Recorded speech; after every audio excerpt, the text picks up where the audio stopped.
Olá todo mundo, eu espero que vocês estejam bem. Bem-vindos e bem-vindas a mais uma videoaula desenvolvida para a disciplina de Bioquímica da Licenciatura em Química do IFSC São José. Essa é a última aula da disciplina, a cereja do bolo. Na aula de hoje a gente vai integrar temas que a gente vem abordando desde o início do semestre. Apesar de ter muita informação, vai ter pouca novidade para a maioria de vocês. Na aula de hoje a gente vai estudar um conjunto de órgãos conhecido como sistema endócrino. Muitos de vocês já devem ter ouvido falar de uma especialidade médica chamada endocrinologia e talvez tenham também ouvido falar em distúrbios hormonais, que são as doenças tratadas pelos endocrinologistas. Na verdade, é isso que estuda a endocrinologia, os hormônios. Na aula de hoje, a gente vai entender o que são hormônios e vai falar de alguns deles, vai ver o que a sua presença causa no organismo. Para começar nossa conversa, vamos ver o que são glândulas.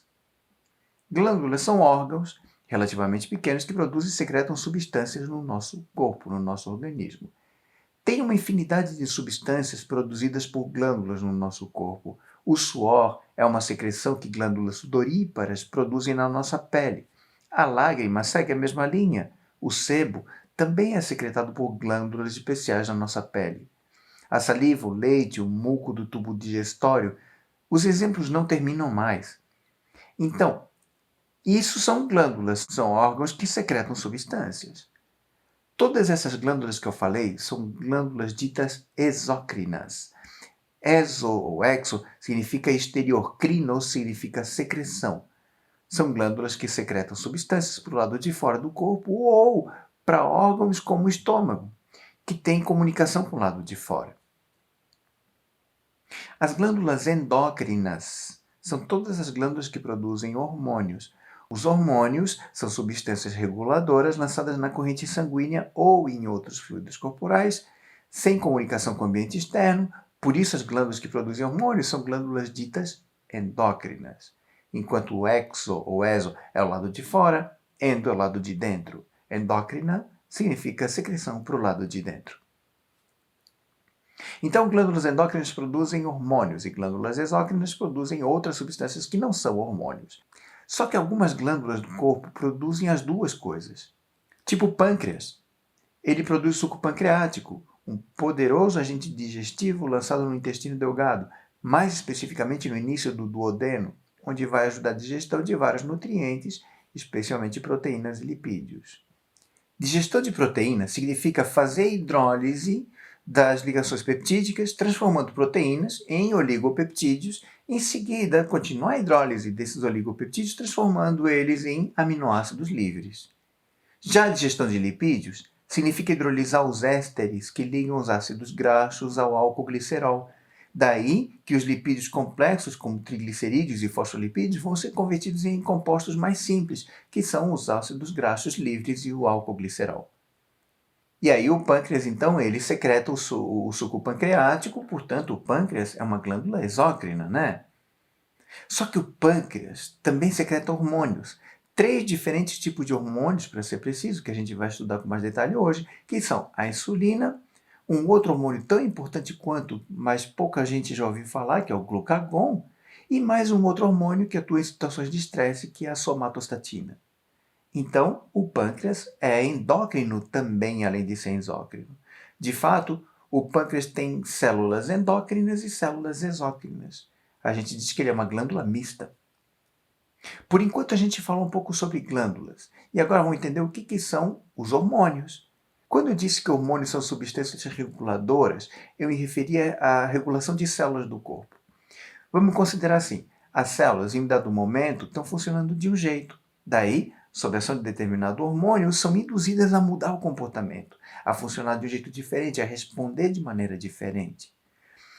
Quer ver alguns exemplos? Olha só. As células ósseas, na presença da somatotrofina, que é o hormônio do crescimento, elas começam a proliferar, quer dizer, elas crescem, fazem mitose, crescem de novo, fazem mitose outra vez. Daí, os ossos aumentam, a pessoa cresce. Outro exemplo, o músculo, quando tem um hormônio chamado insulina no sangue, recolhe glicose e converte essa glicose em glicogênio, criando as suas próprias reservas. As mesmas células musculares, quando tem outro hormônio no sangue chamado adrenalina, quebram rapidamente o glicogênio que armazenaram, ficando com uma grande quantidade de glicose livre no citoplasma, prontas para um exercício físico de grande intensidade. Outro exemplo. Tanto homens quanto mulheres têm glândulas mamárias, só que mulheres produzem a partir da adolescência um hormônio chamado estrógeno, que faz com que as células glandulares mamárias proliferem. Daí aumenta o volume das mamas. Normalmente, os homens não produzem esse hormônio e as glândulas mamárias ficam ali, atrofiadas, inúteis a vida inteira. Mesmo assim, pode haver alguns casos de câncer, então meninos, fiquem sempre atentos a nódulos ou dores nas mamas. Ainda outro exemplo. Enquanto o estrógeno faz as células das glândulas mamárias proliferarem, outro hormônio, a prolactina, faz com que essas mesmas células ativem mecanismos internos que fazem com que elas produzam leite. Daí elas começam a produzir leite mesmo. Entenderam? Os hormônios regulam o funcionamento, o metabolismo das células, fazem com que elas modifiquem o seu comportamento. Isso é fundamental para a manutenção do equilíbrio químico do corpo, da nossa homeostase. Ao longo da aula, eu vou voltar a falar desses hormônios e dar mais alguns exemplos. Tem outra característica bem importante sobre hormônios que a gente não pode deixar passar em branco, olha só. Vamos considerar a mesma prolactina que eu citei agora há pouco. Esse hormônio é produzido pela hipófise e lançado na corrente sanguínea da mulher. Quer dizer, em pouco tempo, se espalha pelo corpo todo e todas as células entram em contato com ele, com esse hormônio. Só que as células das glândulas mamárias são praticamente as únicas células do corpo que têm receptores na superfície para esse hormônio. Esses receptores são, como alguns de vocês já devem ter imaginado, proteínas. A prolactina se liga a esses receptores específicos na membrana das células da glândula mamária, essa proteína se altera na presença do hormônio e ativa mecanismos celulares, que vão induzir a célula a produzir e secretar leite. Algumas células ósseas têm receptores para somatotrofina, outras não. Daí, na presença da somatotrofina, essas células proliferam, enquanto as demais não vão fazer isso. Por isso, os ossos longos, por exemplo, não crescem de maneira homogênea, crescem muito mais em comprimento do que em largura, por causa da presença de células em determinadas regiões que têm o receptor para o hormônio somatotrofina. Então, cada hormônio vai agir em determinados tipos de células que têm receptores de membrana específicos para esse hormônio e não vão agir em nenhum dos demais tipos de célula. Essas células que têm os receptores específicos para esse hormônio são chamadas células-alvo. Cada hormônio atua em determinados grupos de células, cada hormônio tem, portanto, seus grupos de células-alvo. Então, gente, juntando tudo que a gente viu até aqui, o que são hormônios? É fácil, olha só. Hormônios são compostos químicos produzidos por glândulas endócrinas ou mistas, lançados por essas glândulas no sangue ou em fluidos corporais, onde vão ser distribuídos e atingir um grande número de células do organismo, mas só vão atuar em células específicas chamadas células-alvo, que apresentam receptores de membrana específicos para esses hormônios e que, na sua presença, vão ser ativadas, desativadas ou mesmo reguladas, ligando, desligando ou modulando determinadas vias metabólicas, o que vai fazer com que o comportamento ou fisiologia sejam alterados. Ou a gente também pode dizer hormônios são substâncias reguladoras que a gente produz. Ponto. O nosso corpo é regulado direta ou indiretamente pelo sistema nervoso central. Então, por que a gente precisa de hormônio? Não podia ser tudo via nervos e neurônios? Imagina só, gente, se cada célula do nosso corpo fosse coordenada por um neurônio. Na verdade, por vários neurônios, né? Um para ativar, outro para desativar, um para ativar cada uma das vias metabólicas em diferentes situações. A gente ia precisar ter umas 4 vezes mais neurônios do que qualquer outro tipo de célula. O nosso encéfalo ia ser umas 4 vezes maior do que o resto todo do nosso corpo, só para regular funcionamento. Definitivamente isso não seria viável. É muito mais elegante produzir um sinal químico que se espalha rapidamente pelo corpo via fluidos corporais, chegando a um grande número de células de uma só vez. Às vezes, chegando a todas as células de uma só vez, todas as células do corpo, mas atuando apenas sobre células que apresentam os receptores para aquele hormônio, as células-alvo. Os sinais nervosos, sinais neuronais, são muito mais rápidos, atuam em milésimos de segundo, mas os hormônios têm um espectro de ação muito maior, agindo em poucos segundos, em várias partes do corpo, milhares de células de uma vez só. Se tu duvida, olha para a adrenalina, que, em poucos segundos, transforma totalmente o funcionamento de praticamente todas as células do corpo, que passam a agir de maneira muito mais eficiente para que a gente tenha a chance de sobrevivência em situações de fuga ou luta. Daqui a pouquinho, a gente conversa um pouco melhor sobre a adrenalina. A partir de agora, a gente conversa sobre algumas glândulas endócrinas do nosso corpo, vê como elas são e como agem os hormônios que elas produzem. Essa figura é um desenho do encéfalo humano, mostrando o cérebro, cerebelo, corpo caloso, mesencéfalo, ponte e bulbo, além dessa região aqui que é o diencéfalo. O que nos interessa na aula de hoje é a parte inferior do diencéfalo, que é o hipotálamo, e essa glândula junto ao hipotálamo, que é a hipófise. A hipófise é a glândula mestra, é a glândula que produz vários hormônios diferentes que vão regular o funcionamento de todas as demais glândulas do organismo, e o funcionamento da hipófise é controlado aqui no hipotálamo. O hipotálamo, então, é a interface entre o sistema nervoso e o sistema endócrino. Aqui no hipotálamo, a gente encontra neurônios que são capazes de produzir eles mesmos dois tipos de hormônios, que são armazenados na parte posterior da hipófise. Essa parte posterior da hipófise é chamada de hipófise posterior mesmo, ou neurohipófise, porque é diretamente inervada pelos neurônios do hipotálamo. Os dois hormônios produzidos pelo hipotálamo são vasopressina, que controla a atividade dos néfrons lá nos rins, e a ocitocina, que atua numa série de músculos lisos do organismo. A vasopressina também é chamada de hormônio antidiurético, ADH.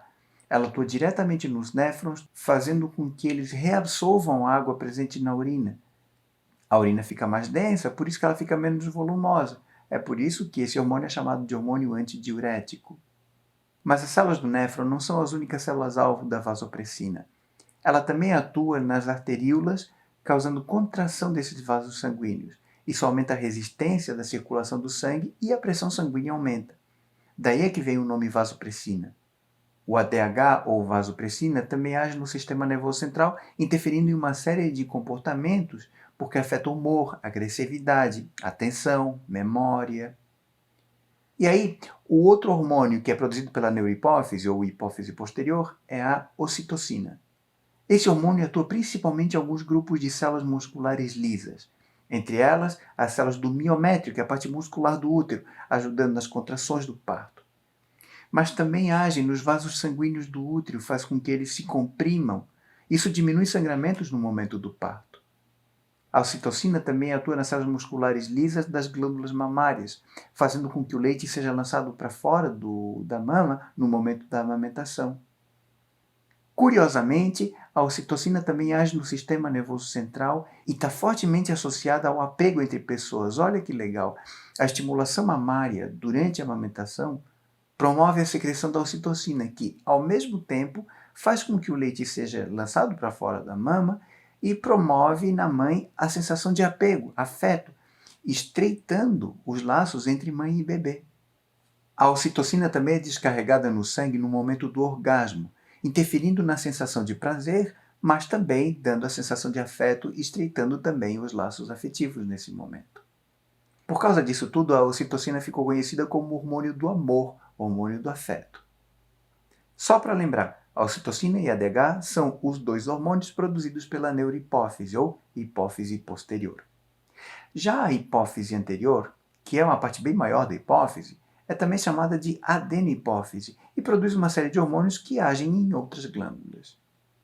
O funcionamento da adenihipófise também é controlado no hipotálamo, só que não através de estimulação direta via axônios, e sim através de fatores reguladores que o hipotálamo produz e lança na corrente sanguínea e vão agir diretamente na adenihipófise.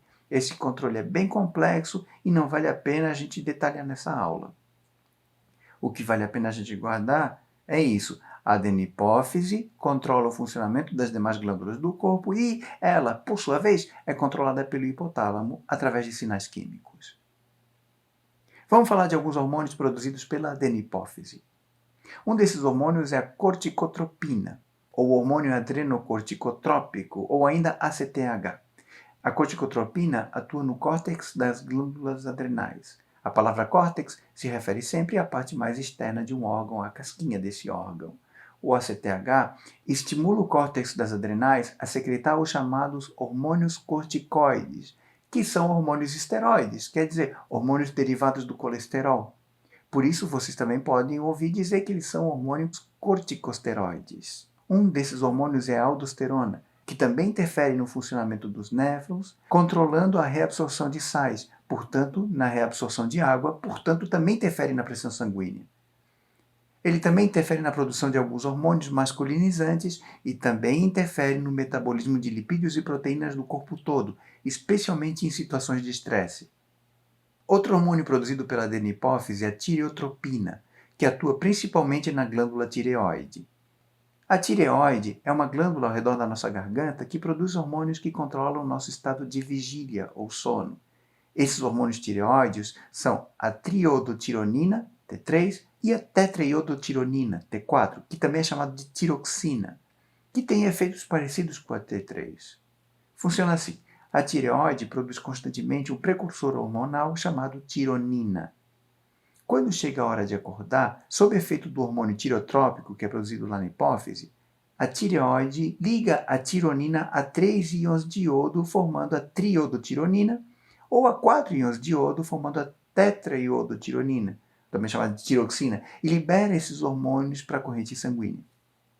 Eles vão agir em vários tipos de células, no fígado, nos músculos, no sistema nervoso central também, fazendo com que a gente fique mais alerta, fazendo com que a gente acorde.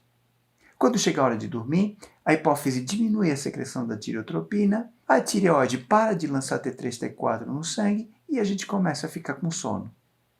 Se não for possível dormir nessa hora, depois de um tempo a hipófise volta a produzir a tireotropina, a tireoide volta a lançar T3 e T4 e o sono passa. É por isso que às vezes a gente está com sono, mas se passar a nossa hora de dormir, o sono passa também. Claro que depois o cansaço vem acumulado. Os ciclos de sono e vigilância controlados pela hipófise são chamados ciclos circadianos e têm provavelmente influência genética e, com absoluta certeza, influência comportamental. Algumas pessoas simplesmente não conseguem ficar na cama até tarde, têm que levantar assim que começa a aumentar a luminosidade do ambiente e, por isso, vão ter que ir dormir cedo também. Tem gente que pode dormir o dia inteiro e fica super alerta de noite. Tudo isso é resultado da ação da tireotropina produzida na adenipófise. Se uma pessoa tiver falta de iodo na alimentação, o que vai acontecer é que a tireoide vai continuar produzindo a tironina, mas não vai ter iodo para ligar e não vai conseguir liberar ela para a corrente sanguínea na forma de T3 e T4. Daí a tironina se acumula na tireoide, que vai inchar cada vez mais e essa pessoa vai ter muita sonolência. É o chamado bócio endêmico. Endêmico porque é restrito a algumas regiões, especialmente longe do litoral, onde as fontes de iodo na alimentação são muito escassas. Para evitar o bócio, o governo brasileiro, em 1974, tornou obrigatório a colocar iodo no sal que se usa na cozinha, o que resolveu o problema do bócio endêmico no país. Algumas pessoas não produzem suficiente tironina e isso não tem nada a ver com iodo, é simplesmente uma condição genética. O nome disso é hipotireoidismo e é fácil a gente prever quais são os sintomas. Sonolência, muitas vezes confundido com preguiça, além de facilidade de engordar por causa do baixo consumo metabólico. Embora não esqueçamos que engordar também está intimamente relacionado com os hábitos alimentares, que também interferem na disposição da pessoa. Não confundir isso tudo com o hipotireoidismo. Pelo contrário, pessoas com excesso de atividade da tireoide vão ter um metabolismo bem elevado, são inquietas, têm dificuldade para dormir, sentem muito calor, têm pouca firmeza nas mãos. Isso é chamado de hipertireoidismo. Uma manifestação clínica interessante é que essas pessoas têm os olhos arregalados e um pequeno inchaço na garganta por causa da tireoide aumentada. O hipertireoidismo, em muitos casos, está associado à hiperatividade. Outro hormônio produzido pela adenipófise é a somatotrofina, que também é conhecido como hormônio do crescimento, porque age principalmente em algumas células ósseas, fazendo com que elas proliferem e fazendo os ossos aumentarem de tamanho. A somatotrofina também atua no fígado e em células cartilaginosas, sempre favorecendo o crescimento. Algumas pessoas produzem maior quantidade de somatotrofina do que outras, por isso algumas pessoas são mais altas do que outras. Essa condição é fortemente determinada por características genéticas, mas também sofre muita influência da alimentação e da prática de atividade física. Casos extremos são conhecidos como gigantismo, quando uma pessoa tem estatura muito acima da média, ou nanismo, quando uma pessoa tem estatura muito abaixo da média. Tratamentos com somatotrofina durante a fase de crescimento costumam ser bem eficazes, embora perigosos por causa da dosagem, que deve ser precisa para evitar crescimentos aberrantes. Fora da idade de crescimento, o tratamento errado com somatotrofina, ou mesmo a produção anômala de somatotrofina pela hipófise, pode causar também anomalias, porque as zonas de crescimento normais dos ossos elas se tornam inativas depois da adolescência. E daí a presença de somatotrofina faz os ossos começarem a crescer de maneira irregular, formando deformidades. O conjunto dessas deformidades é conhecido como acromegalia. A prolactina é outro hormônio produzido pela adenohipófise, que eu já comentei na aula de hoje. Faz com que as células das glândulas mamárias comecem a produzir leite. Não confundam os hormônios e seus efeitos. O estrógeno, que é produzido nos ovários, faz com que as glândulas mamárias se desenvolvam. A prolactina, produzida pela adenohipófise, faz com que eles produzam leite. E a ocitocina, que é produzida pela neurohipófise, faz com que esse leite seja expelido da mama. Por falar em estrógeno, que é produzido nos ovários, tem também os hormônios sexuais e os seus promotores. A hipófise produz dois hormônios sexuais, LH e FSH.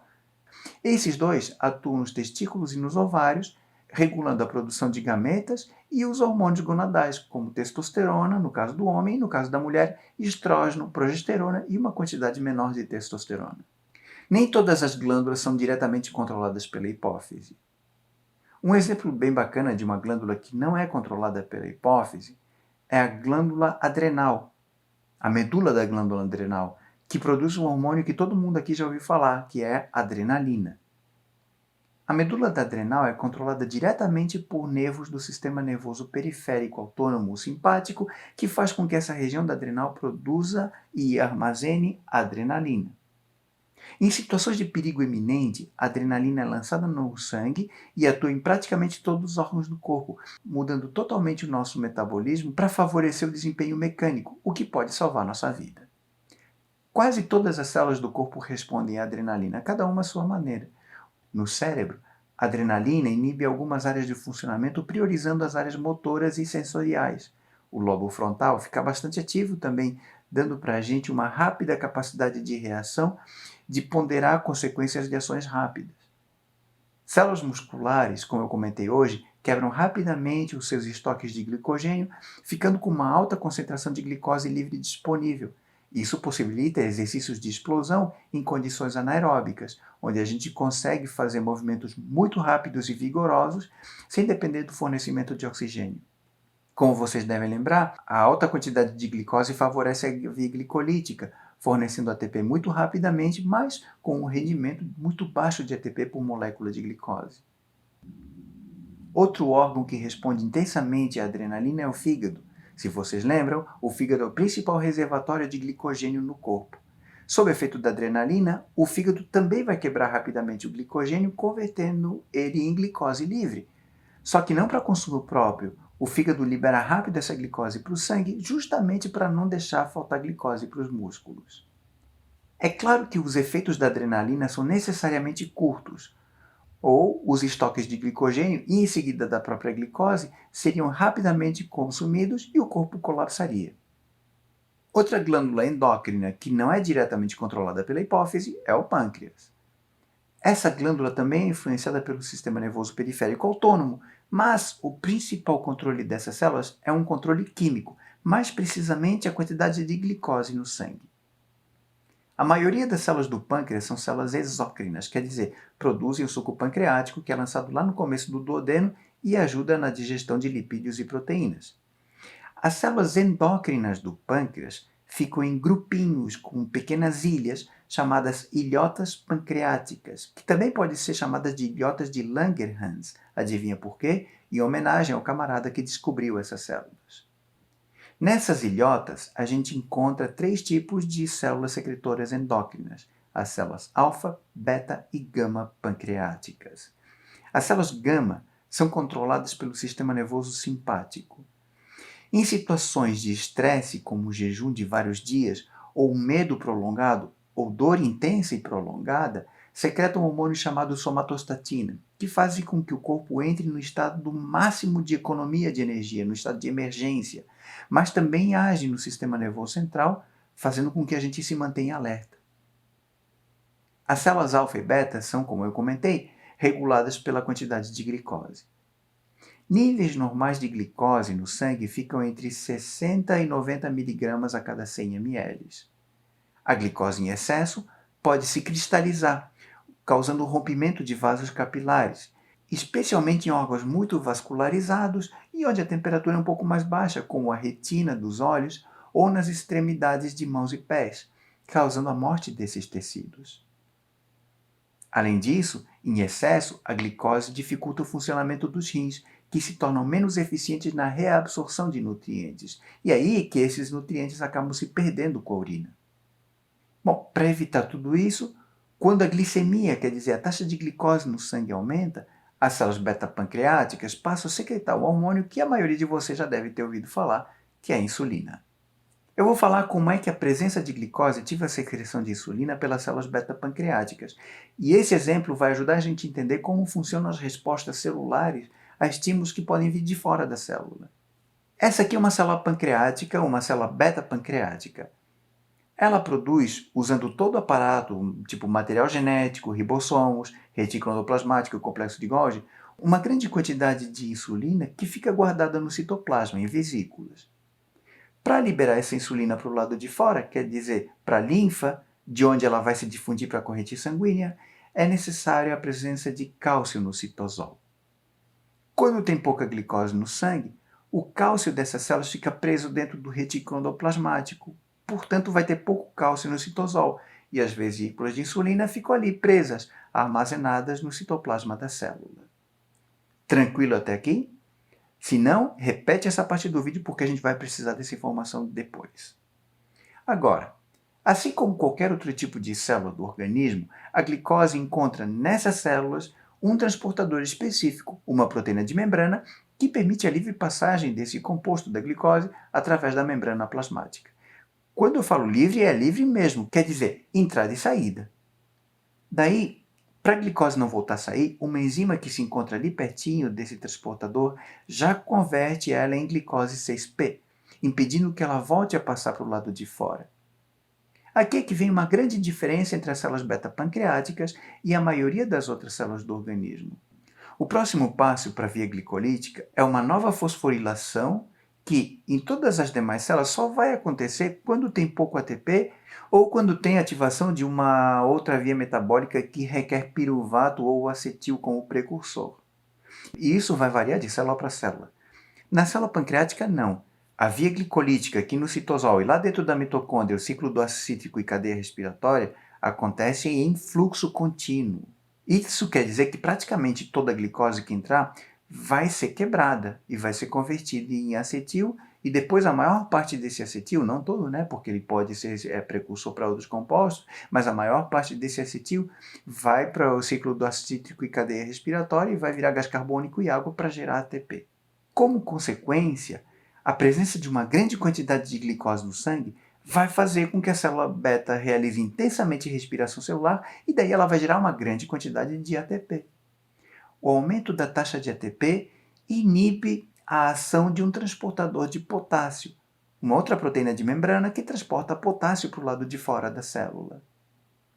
Em condições normais, quer dizer, quando a taxa de glicose no sangue é normal e a quantidade de ATP dentro da célula beta é relativamente baixa, essa proteína bombeia ativamente íons de potássio para o lado de fora da célula, fazendo com que a célula fique com uma diferença de potencial. Do lado de fora ela fica eletricamente positiva e do lado de dentro fica com carga negativa. Esse potencial de membrana mantém os canais de cálcio do retículo da membrana fechados. Por isso, o cálcio fica preso dentro do retículo endoplasmático e do lado de fora da célula, fazendo com que a concentração desse íon fique baixa no citosol. E aí, o que acontece quando a quantidade de glicose do lado de fora aumenta? Se vocês entenderam o processo até aqui, fica fácil. Essa glicose entra na célula beta-pancreática, aumenta a taxa de ATP. Alta taxa de ATP bloqueia os transportadores de potássio. O potencial de membrana diminui. A despolarização da membrana faz com que os canais de cálcio do retículo endoplasmático e da membrana plasmática se abram. Aumenta a concentração de cálcio no citosol. As vesículas de insulina, então, elas vão se fundir à membrana plasmática e a insulina é liberada para o lado de fora da célula. O resto da história vocês já conhecem. A insulina vai ser distribuída pela corrente sanguínea, vai chegar a praticamente todas as células do corpo, vai se ligar a receptores específicos dessas células. Essas proteínas vão se alterar e ativar vias metabólicas que, claro, vão variar de célula para célula, fazendo com que essas células consumam grande quantidade de glicose em seu metabolismo, ou, se forem células musculares ou células do fígado, além de consumir glicose, polimerizam a glicose excedente, convertendo ela em glicogênio para ter suas próprias reservas. Taxas muito altas de insulina fazem com que praticamente todas as células do corpo, principalmente as células do fígado, também convertam glicose em ácidos graxos. Lembra como acontece o processo? A glicose é quebrada em piruvato, na via glicolítica, o piruvato é descarboxilado, sendo convertido em radicais acetil, a maioria desses acetil vão virar malonil para o funcionamento da ácido graxossintase, que vai reduzir esses radicais malonil para encaixar eles de 2 em 2, formando os ácidos graxos. Tem um pedacinho de informação aqui que não deve passar desapercebido. Eu comentei que praticamente todas as células do corpo conseguem fazer isso. Quando tem muita insulina, durante muito tempo, elas podem converter essa glicose em piruvato via glicolítica e em seguida converter esse piruvato em ácidos graxos. Isso pode gerar um acumular normal de ácidos graxos no interior de vários tipos de células do corpo, o que vai fazer com que elas deixem de responder à insulina, causando um tipo de diabetes chamado diabetes do tipo 2. Daqui a pouquinho eu falo um pouco mais sobre a diabetes. Agora a gente vai se concentrar na insulina que as células do pâncreas produzem e secreta. O principal efeito da insulina é diminuir a taxa de glicose no sangue. Como ela faz isso? A insulina age em praticamente todas as células do corpo, fazendo com que elas consumam glicose praticamente como o único combustível para a geração de ATP. Isso faz com que a quantidade de glicose no sangue diminua. Além disso, a insulina faz com que as células do fígado sequestrem toda a glicose que puderem do sangue e convertam esse excesso de glicose em reservas de glicogênio. Isso evita que as próprias células do fígado sofram lesões por causa do excesso de glicose. E se o fígado já estiver saturado de glicogênio? Ele para de retirar a glicose do sangue, será? A resposta é não. Continua tirando glicose do sangue. Quem lembra o que o fígado faz com esse excesso de glicose se não tem mais espaço para produzir glicogênio? Transforma em lipídios, em ácidos graxos. Quer dizer, via glicolítica, depois biossíntese de ácidos graxos. Daí, empacota esses ácidos graxos em vesículas de baixa densidade, LDL, e manda essas vesículas para a corrente sanguínea, transportando essas gorduras finalmente para o tecido adiposo. Tudo isso é efeito da insulina. A insulina tem a importante missão de fazer com que todas as células trabalhem juntas para tirar o excesso de glicose do sangue e fazer com que a glicemia baixe. É então o hormônio hipoglicemiante. Hipo significa baixo, glicemia é a taxa de glicose no sangue. A insulina é famosa porque tem um quadro clínico muito comum chamado diabetes, ou diabetes melito, que é uma alteração clínica no metabolismo da insulina. Em diabéticos, por várias razões possíveis, esse controle da insulina não funciona direito. Daí que essas pessoas não conseguem controlar a quantidade de glicose no sangue. Depois de uma refeição hipercalórica, a quantidade de glicose sobe a níveis perigosamente altos e os rins passam a não funcionar direito. A pessoa vai se sentir muito mal e, em casos mais graves, isso pode causar algumas lesões irreversíveis no organismo. Daí a glicose não é capturada no fígado e nos músculos, então fica quase toda no sangue. A pessoa não tem como fazer reservas de glicose. Nessas condições, lembrem, os rins não funcionam direito e a glicose se perde rapidamente com a urina. Como resultado, logo em seguida, a pessoa pode ter uma crise hipoglicêmica, ou seja, uma baixa de glicose, podendo sentir cansaço, tontura, desmaios, nos casos mais sérios, convulsões, danos irreversíveis ao cérebro, coma, morte. Comer uma bala nessas situações pode ajudar muito o diabético a sair de uma crise hipoglicêmica. Não à toa, diabéticos têm o hábito de andar com uma balinha no bolso, só para garantir. Tem dois tipos básicos de diabetes, cada um com muitas variantes possíveis, tá? A diabetes do tipo 1 e a diabetes do tipo 2. A diabetes do tipo 1 é congênita, quer dizer, a pessoa já nasce com ela e tem grande influência de fatores genéticos. Essa diabetes acontece quando a pessoa não é capaz de produzir insulina nas células beta-pancreáticas, ou se produz, produz em quantidade insuficiente, ou ainda produz uma quantidade boa de insulina, só que é uma insulina defeituosa, uma insulina que não funciona. O tratamento nesse caso é bem simples. Basta injetar insulina em doses pré-determinadas, uma ou mais vezes ao dia, dependendo da causa dessa diabetes e do tratamento que é recomendado para ela. Só que não tem cura. É para a vida toda. Então a criança já se acostuma desde bem cedo com a picadinha da agulha e vai ter que conviver com isso pelo resto da vida. A diabetes do tipo 2 é quando tem a insulina produzida pelo corpo, mas as células não respondem a essa insulina. Se as células não respondem à insulina, não adianta nada injetar. Esses casos são muito mais complicados, como a gente já vai ver. Essa diabetes pode ser causada, em alguns casos, por fatores genéticos, quer dizer, mutações nos genes que codificam os receptores da insulina.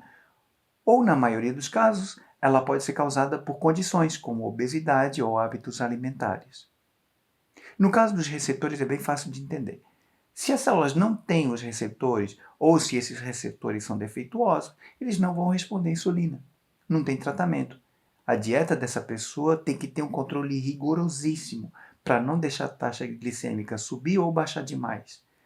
São muito raros esses casos e, além disso, tem vários tipos de mutação que causam esse tipo de diabetes, e as consequências clínicas possíveis são muito variadas também. Em alguns casos, a sobrevida é impossível. Mas essa não é nem de perto a principal causa da diabetes do tipo 2. Na esmagadora maioria das vezes, a diabetes do tipo 2 aparece em pessoas que sofrem de obesidade e normalmente se manifestam após a adolescência. Como a gente viu, a exposição à insulina por tempos prolongados em grandes quantidades faz com que a maioria das células comecem a produzir ácidos graxos no seu interior. Daí o acúmulo de lipídios no interior de vários grupos de células, especialmente as células do fígado, diminui a sensibilidade dos receptores de membrana à insulina. Por isso o corpo não responde a ela. O que fazer nesses casos? Bom, mudar radicalmente os hábitos alimentares, diminuir muito a ingestão de gorduras saturadas, eliminar a ingestão de gorduras trans, diminuir a ingestão de carboidratos, praticar atividades físicas para que as células degradem suas reservas lipídicas e voltem a responder à insulina.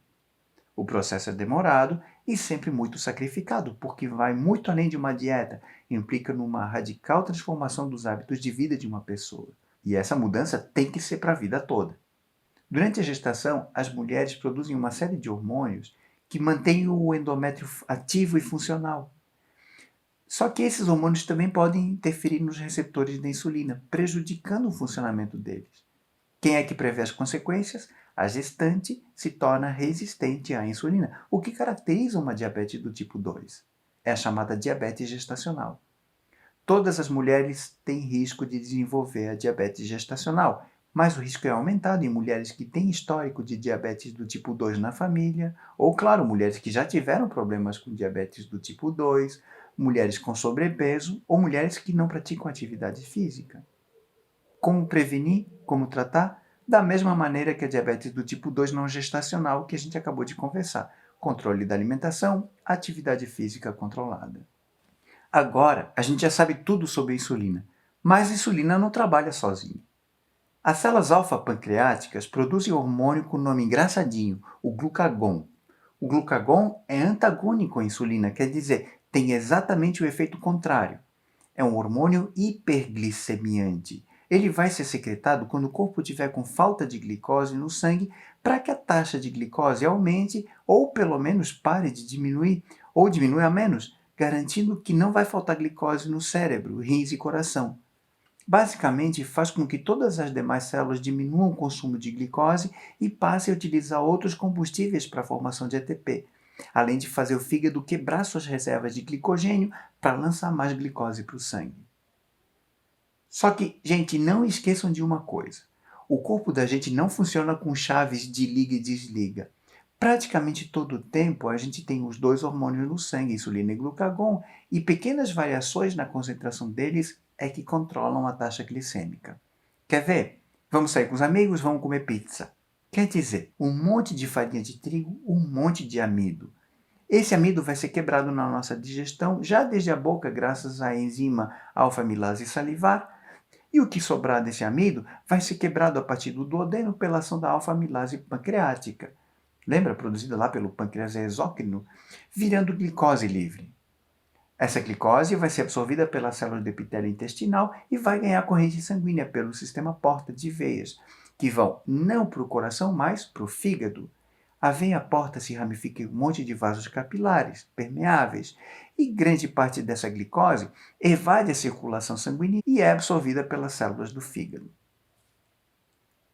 Mesmo assim, uma boa quantidade de glicose continua na corrente sanguínea, que vai ser recolhida pela veia hepática, que se junta com a veia cava, vai para o coração pelo lado direito, dali vai para os pulmões receber oxigênio, volta para o coração pelo lado esquerdo e é distribuído pelo corpo inteiro pelas artérias que se ramificam a partir da aorta.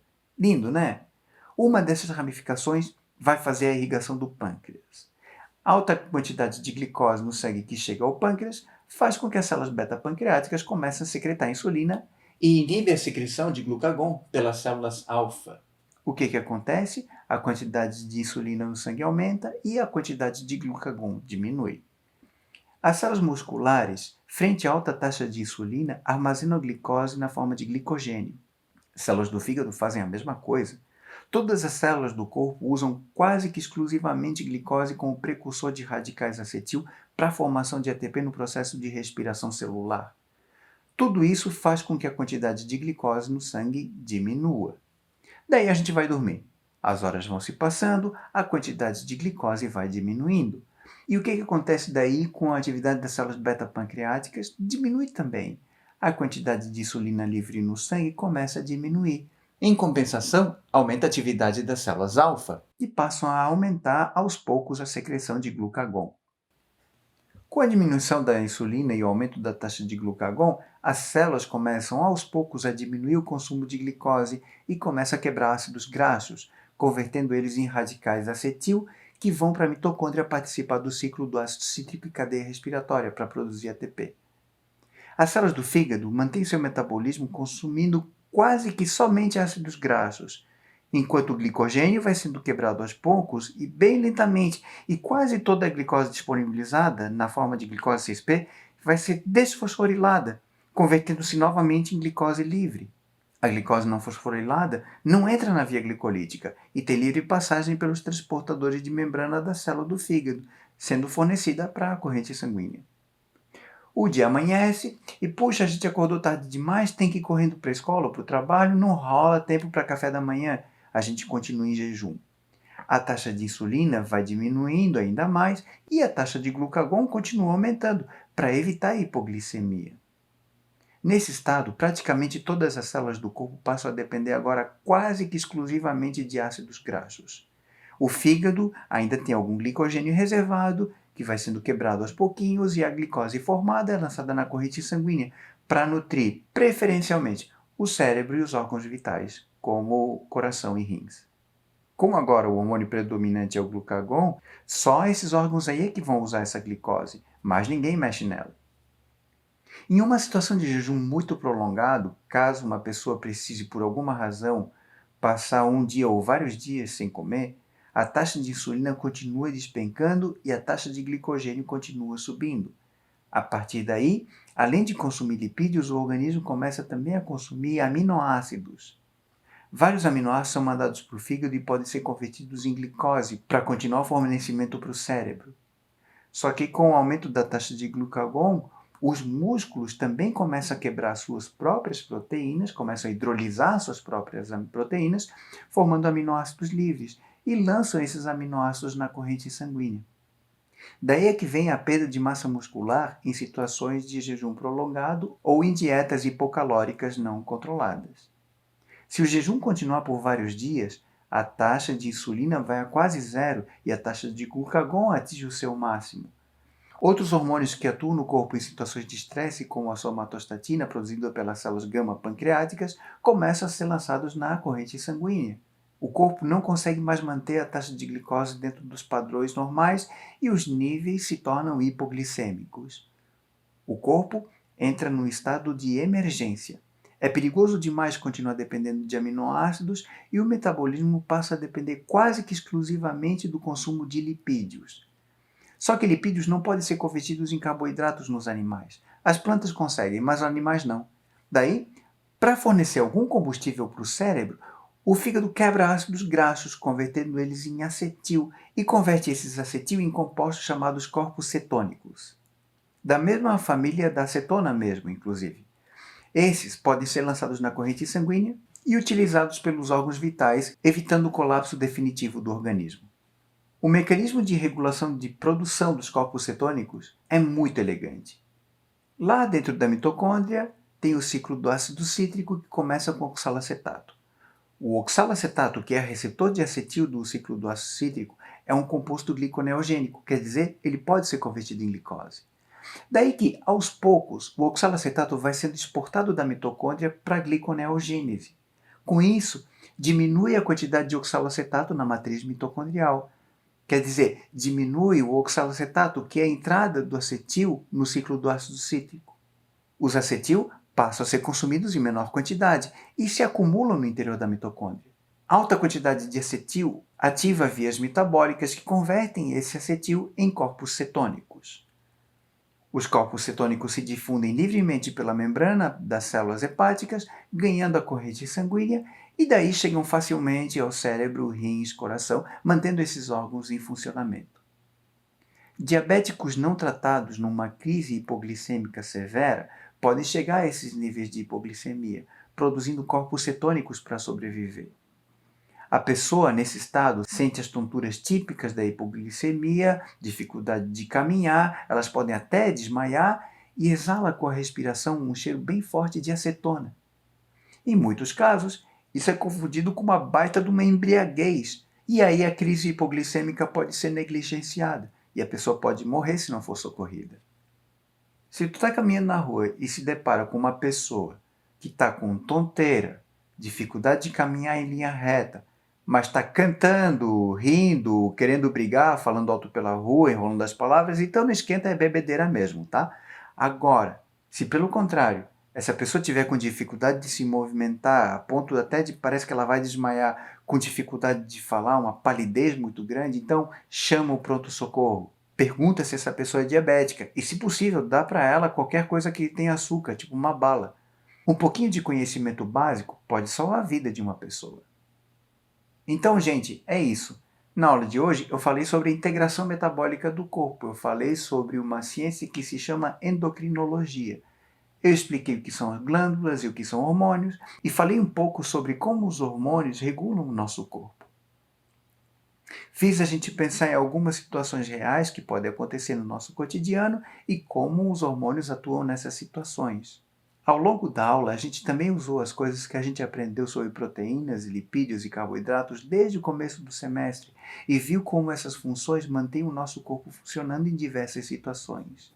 Eu realmente espero que essa aula tenha sido muito proveitosa para vocês e com ela a gente chega ao final do nosso curso. Aquele abraço e cuidem-se muito!